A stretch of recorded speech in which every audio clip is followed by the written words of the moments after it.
حقیقت پلس کے معزز دوستو السلام علیکم۔ وادی شوال میں پاک فوج کی چیک پوسٹ پر دہشت گردوں کا حملہ سیکیورٹی فورسز نے ناکام بنا دیا، ایک سیکیورٹی اہلکار شہید۔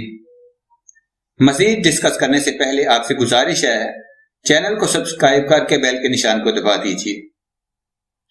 شمالی وزیرستان میں وادی شوال میں دہشت گردوں نے پاک فوج کی چیک پوسٹ پر حملہ کیا، لیکن سیکیورٹی فورسز کی بار وقت کارروائی نے دہشت گردوں کے اس حملے کو ناکام بنا دیا۔ تفصیلات کے مطابق دہشت گردوں نے رات گئے وادی شوال کی مکی گارڈ پوسٹ کو نشانہ بنایا۔ پاک فوج کے شعبہ تعلقات عامہ ISPR کی جانب سے جاری بیان کے مطابق سیکیورٹی فورسز نے مؤثر جواب سے دہشت گردوں کے اس حملے کو پسپا کر دیا۔ فائرنگ کے تبادلے میں پاک فوج کا ایک جوان شہید ہوا۔ ترجمان پاک فوج کے مطابق اس سے قبل خار کمر پوسٹ پر ہونے والے حملے کے بعد پیٹرولنگ کے دوران بویا میں نالے سے گولیاں لگی 5 لاشیں برآمد ہوئی تھیں، جن کی شناخت کا عمل جاری ہے۔ یہ لاشیں گزشتہ روز حملے کا نشانہ بننے والی خار کمر چیک پوسٹ سے 1.5 کلومیٹر کے فاصلے سے ملی ہیں۔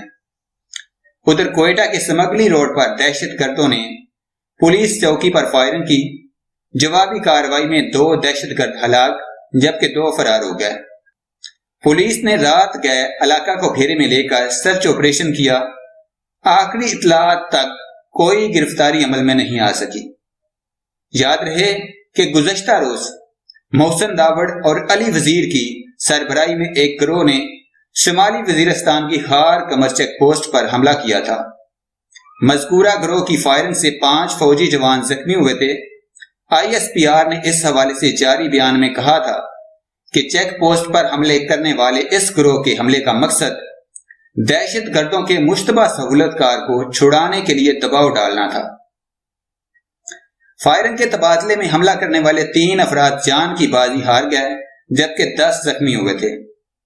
DG ISPR کے مطابق علی وزیر کو 8 ساتھیوں سمیت حراست میں لے لیا گیا تھا، جبکہ محسن داوڑ مجمع کو مشتعل کرنے کے بعد فرار ہو گیا تھا۔ چیک پوسٹ پر براہ راست فائرنگ بھی کی گئی تھی۔